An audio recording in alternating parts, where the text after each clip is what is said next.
And it worked. We are recording and live streaming when the time comes. Morning, Terry. Good morning. Hi, Terry. How you doing? Good. Morning You? again. Good. Morning again, Terry. Learning a lot this morning. It's called on-the-job training. There you go.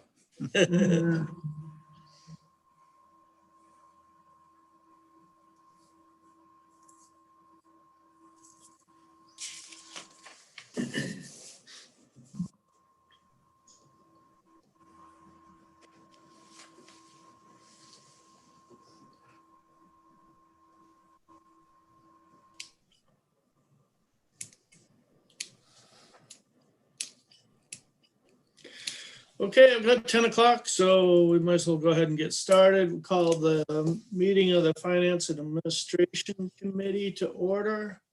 And the first item is for committee members to identify their physical location.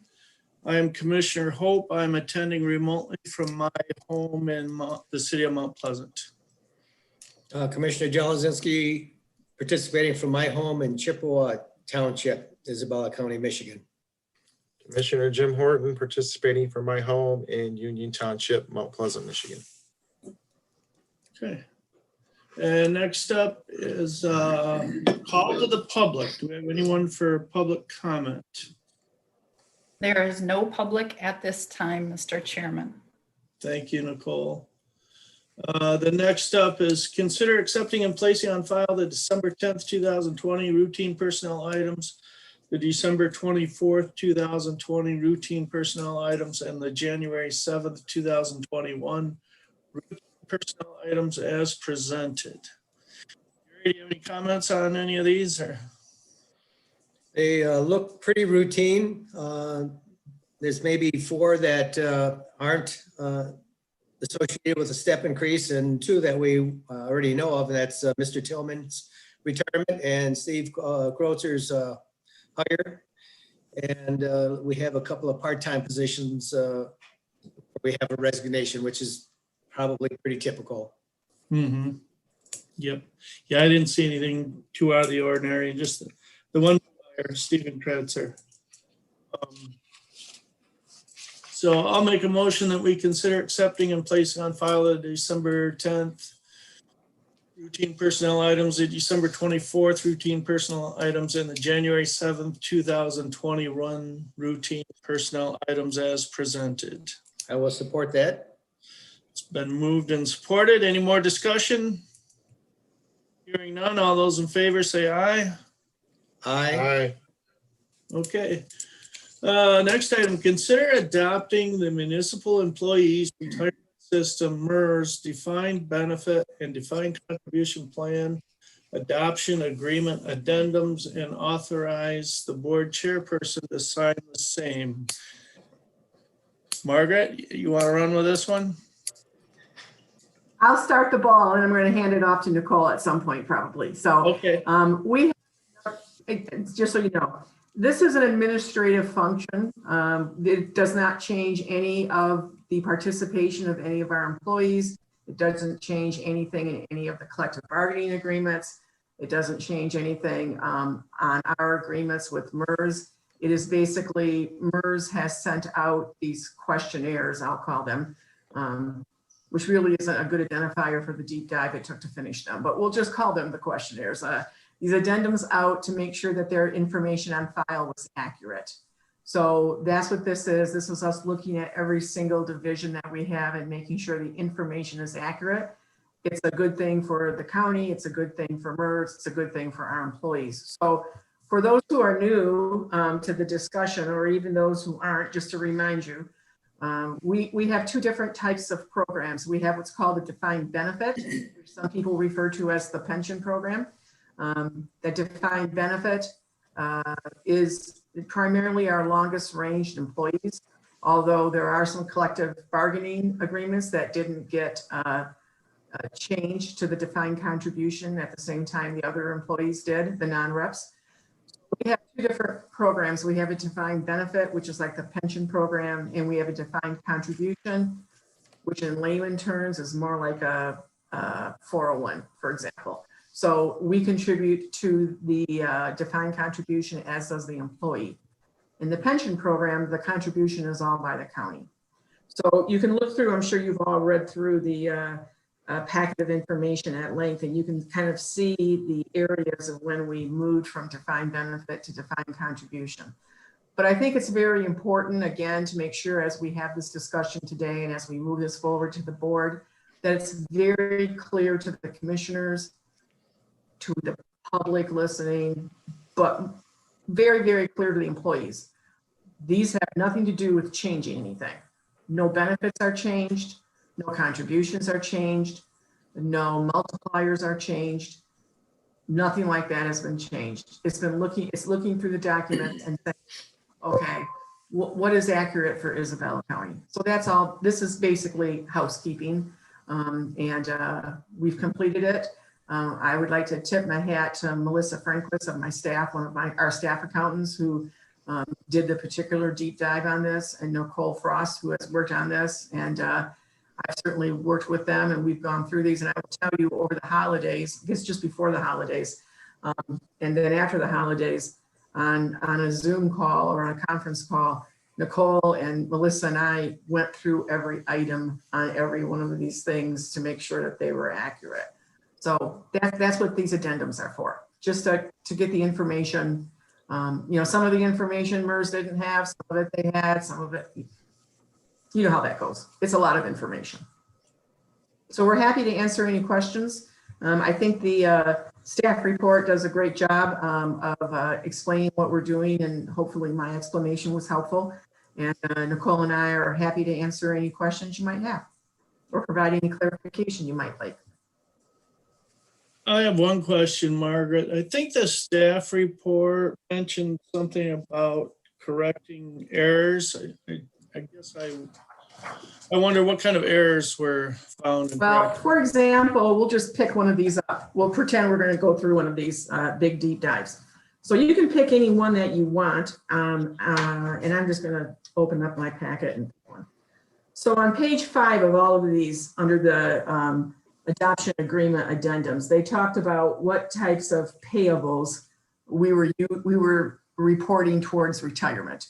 And one of the options was car allowance. We don't have any car allowances in our counties. We don't provide a car allowance to anyone. Now, I know other counties that provide a car allowance every month to their administrator. We don't do that. So nobody who works for us is getting $200 a month or $500 a month or $700 a month towards a car allowance. Now, some areas, municipalities, and it's not just counties who belong to MERS, do provide car allowances. I don't know if some of them use that $500 a month car allowance towards their retirement, but obviously some place must be, or they wouldn't have it as one of them. So when we were going through these, we noticed that, and I have no idea how long it's been since these have been done. They were never done. They haven't been done since I've been here, 7 years. I will tell you that I found some things and corrected them early in my tenure here of, I don't think that's quite right, but this issue, when we looked at this, a couple of the units had car allowance checked. They never should have been checked because we don't provide car allowances. Those are the types of things that got changed. Nothing changed again with what, what is deposited for people, nothing about their multiplier, nothing about how many years you have to serve. They were little nif-nuff things. How it ended up on there, Commissioner Hope, I will be honest with you, I have no idea. But we've taken it off because we don't provide a car. That's the level of administrative review, but we went through every single one because you can see that there are what looks like multiples, but they're not, because I'll just pick on the sheriff's office.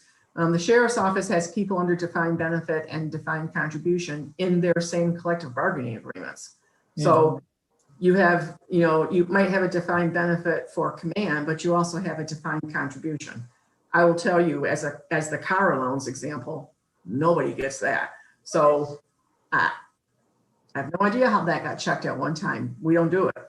Mm-hmm. Okay. So that's the level of things that got cleaned up. with the defined contribution, are all the contribution limit, is it 7% from the employer and 7% from the employee? No, it's 7% from the employer, and then it's either 2 or 3% from the employee. Oh, okay. Okay. Commissioner Jelazinski, do you have any questions? I have a couple. Okay. In that this is an administration function, we don't need to send this to the union contract, union There's no, representatives. no, there's no change to anything in the contract. There's no change. Okay. The other one, it just kind of jumped out at me, and I was always under that all the benefits now were the same across the board.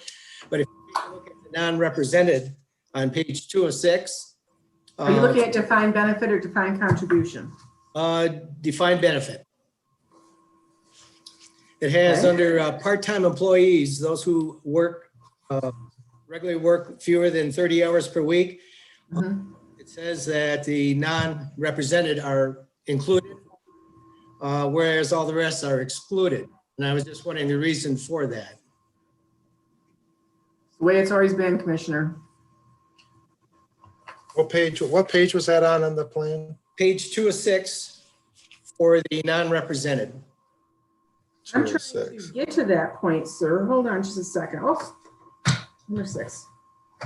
Nicole, do you have anything to add to that? Is that a mistake or is that correct?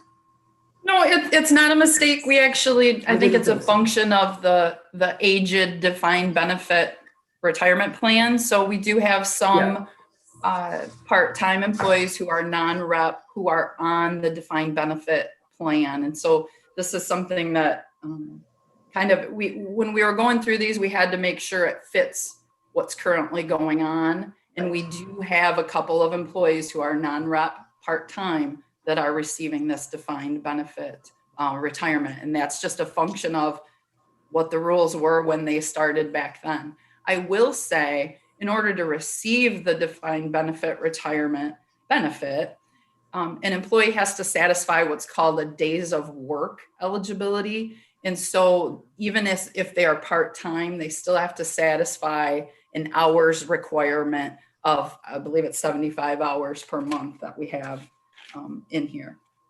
So even, someone who's working 5 hours a week part-time would never be eligible, even if they were in the defined benefit program way back when.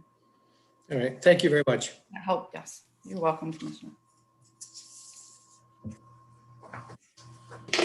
And we do have a few people, frankly, who have been in the defined benefit for a very long time, and of course, it goes back to the issue that we've talked about, certainly since I've been here, and I'm sure long before I came, is that, promises made, promises kept.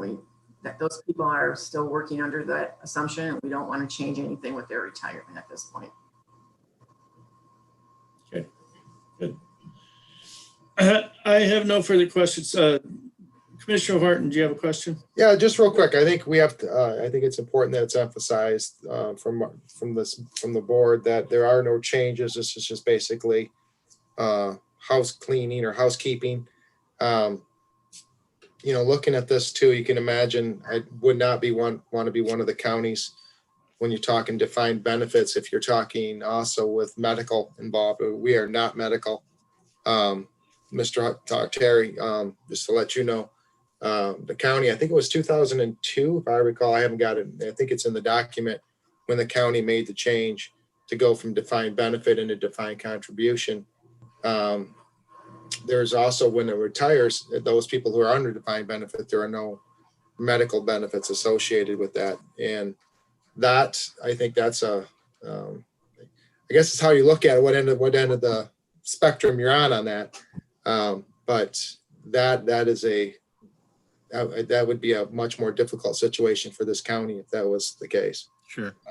So again, now Margaret, just so and again, it's not really pertaining to this document, but you mentioned up to 2 to 3%. Do the employees have, in addition to the county 7, and you mentioned 2 to 3, do they have anything they can go more than that? Or are they limited to the 2 to 3%? Or is that, I know it's not really off, it's kind of a little No, bit they off can topic. choose. No, that's very much on topic. They can choose to put more in if they want.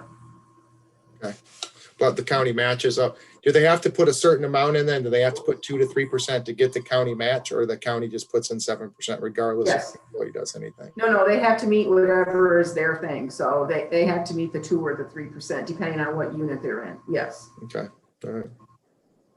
Yeah, these are my private world questions. Just because, yeah, so usually it seems to be the opposite. I mean, usually you put it up, yeah, never mind. And we won't, again, that's going way off topic. So, okay, sorry about that, guys. So, I will move the consideration onto the work session. Support. Been moved and supported. All those in favor say aye. Aye. Okay.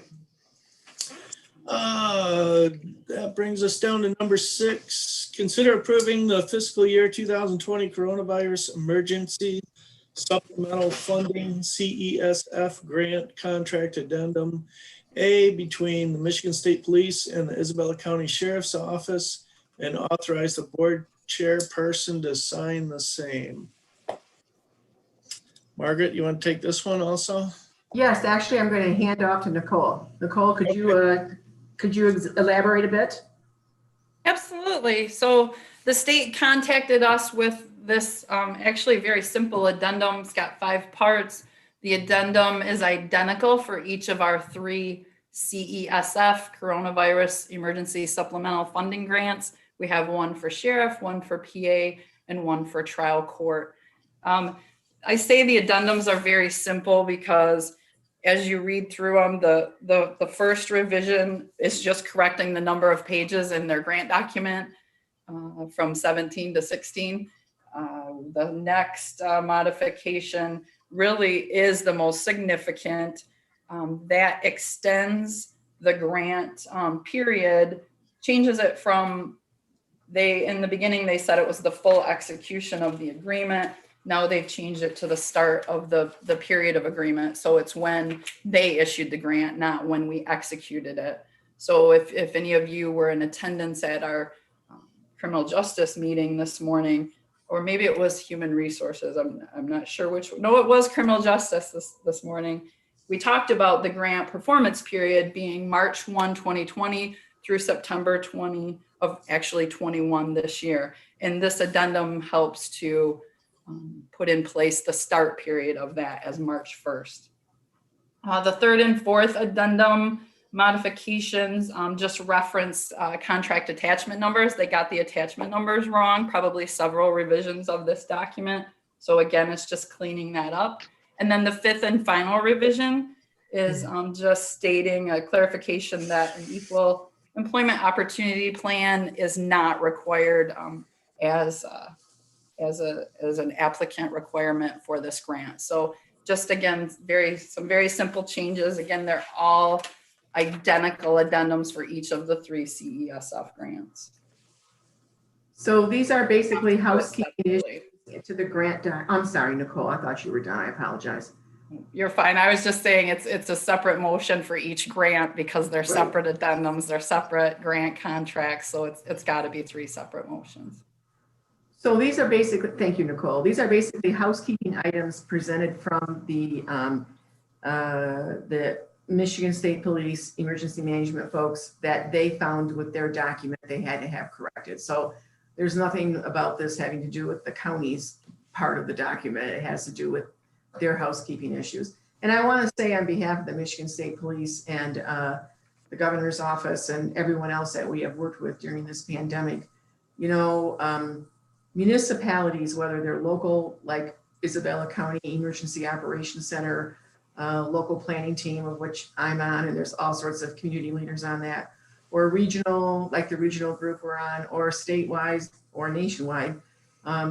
People have been planning for this type of a situation for years. However, it's a moving target. And so I want to tip my hat in support of the Michigan State Police Emergency Management and the governor's office and the feds. Our viewpoint,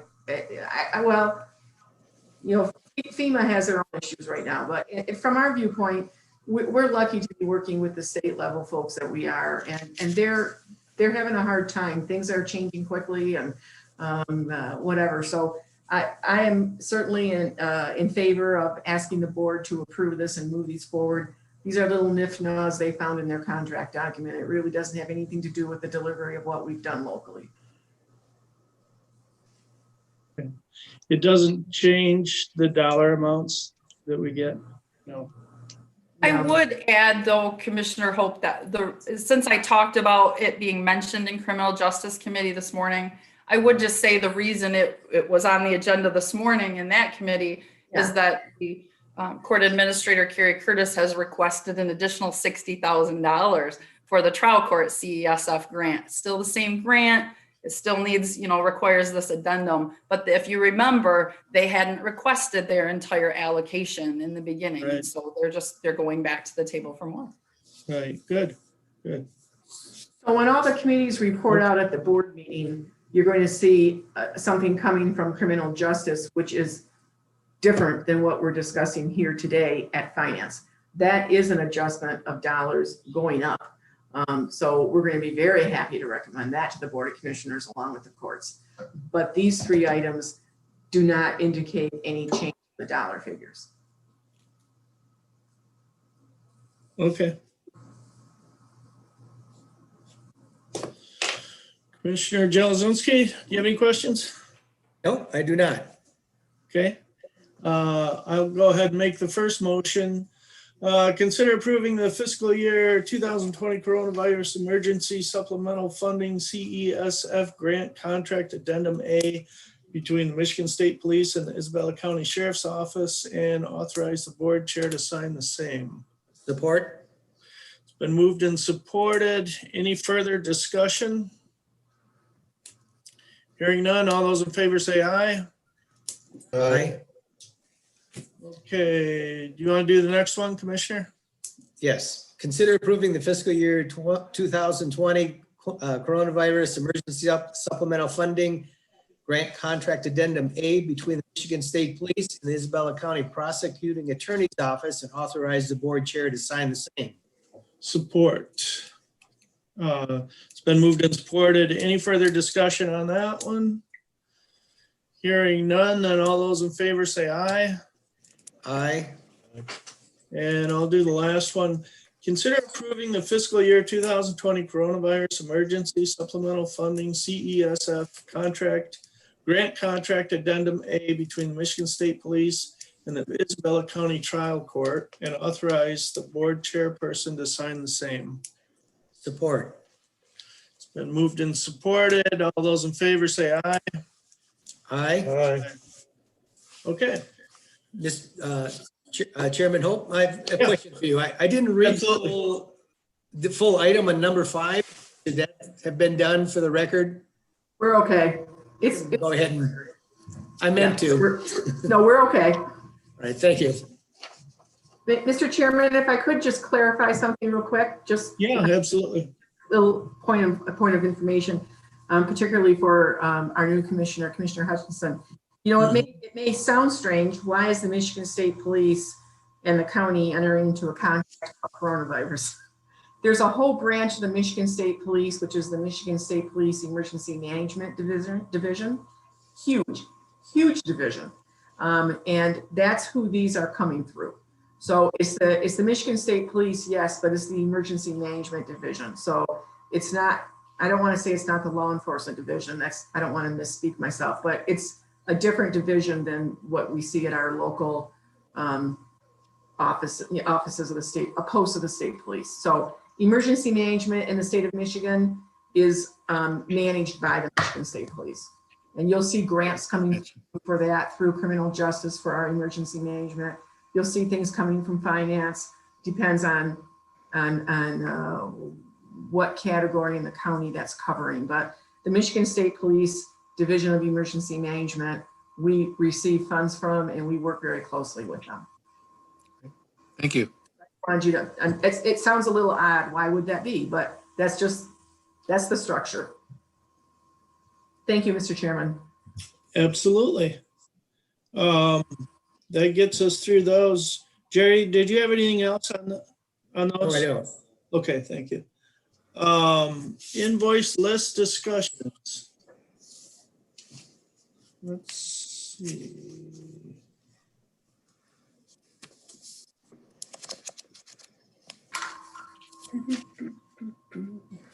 I had a question, Margaret, and I think maybe I've asked this before.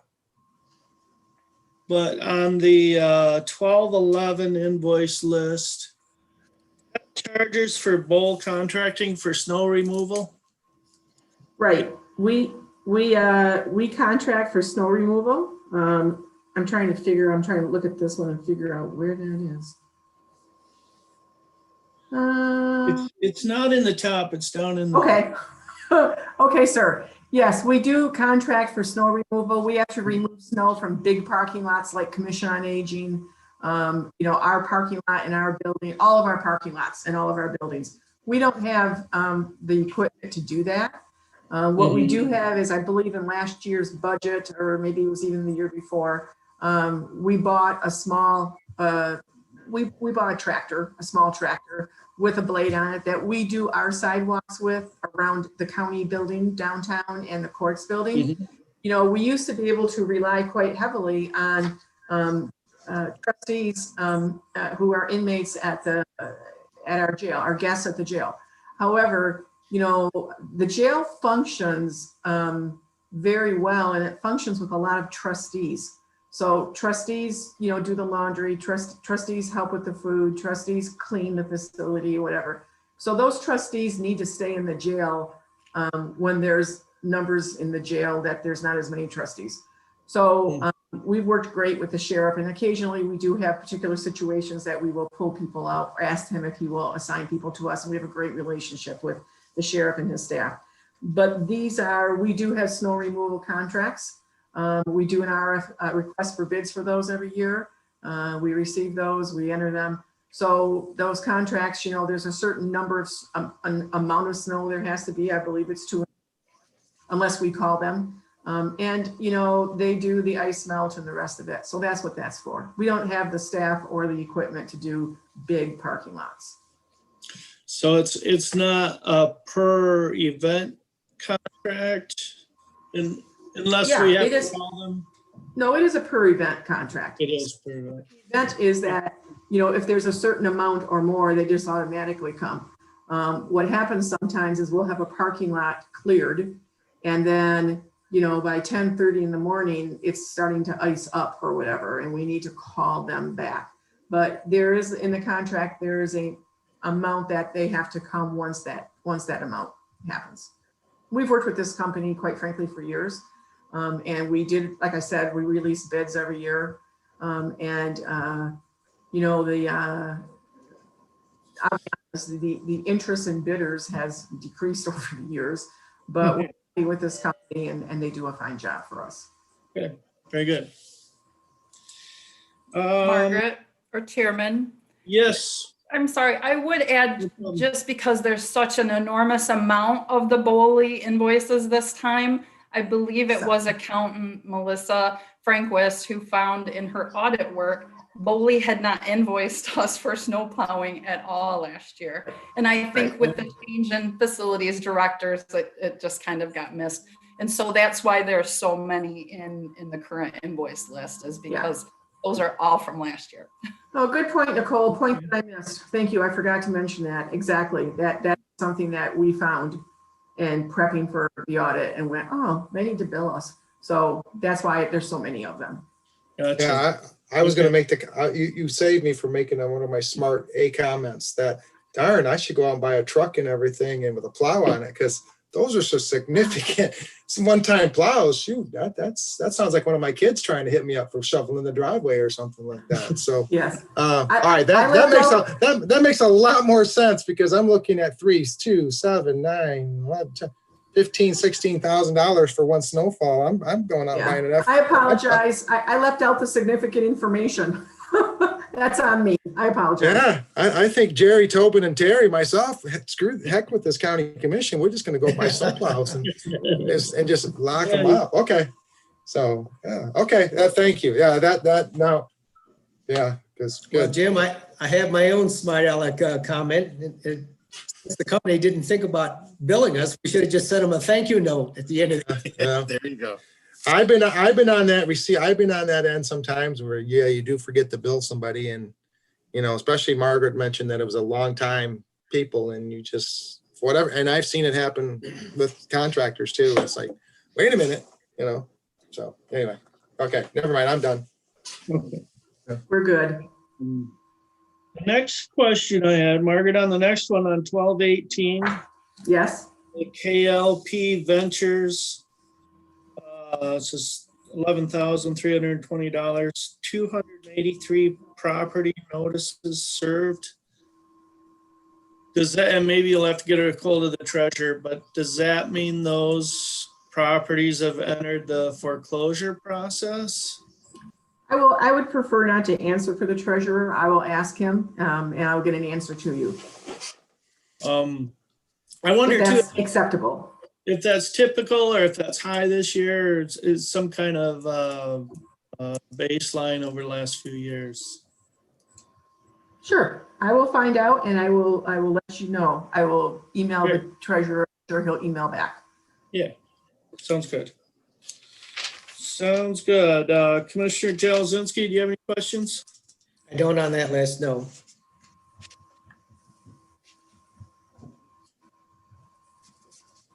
Okay. I think I had one. I guess that's all I have.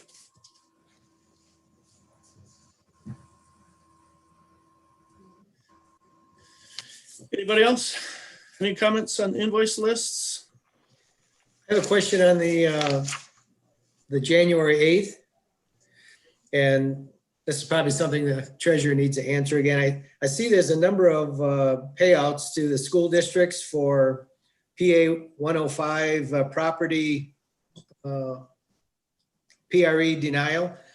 And I suspect those are people that are claiming a homestead exemption that are denied. And then the treasurer is catching up with payments. Is that what that's all about? I noticed there's also some in the body of the report that doesn't come up to the threshold of the 5,000.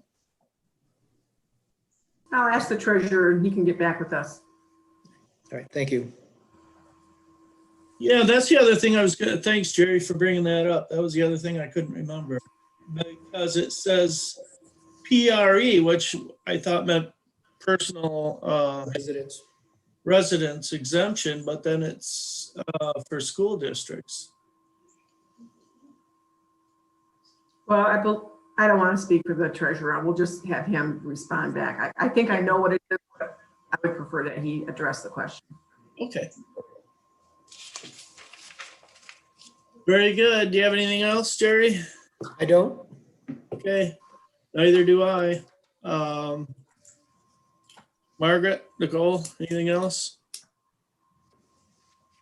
I No, don't, sir, Mr. Chairman, and there's no public at this time if you're calling for the public, I'm sorry. Okay, I think we're all set, Mr. Chairman. okay, then we will adjourn at 10:32. Thank you. Wonderful. Thank you. Everybody have a great day. Stay Guys safe. drive safe. Drive Yep. safe. Bye-bye.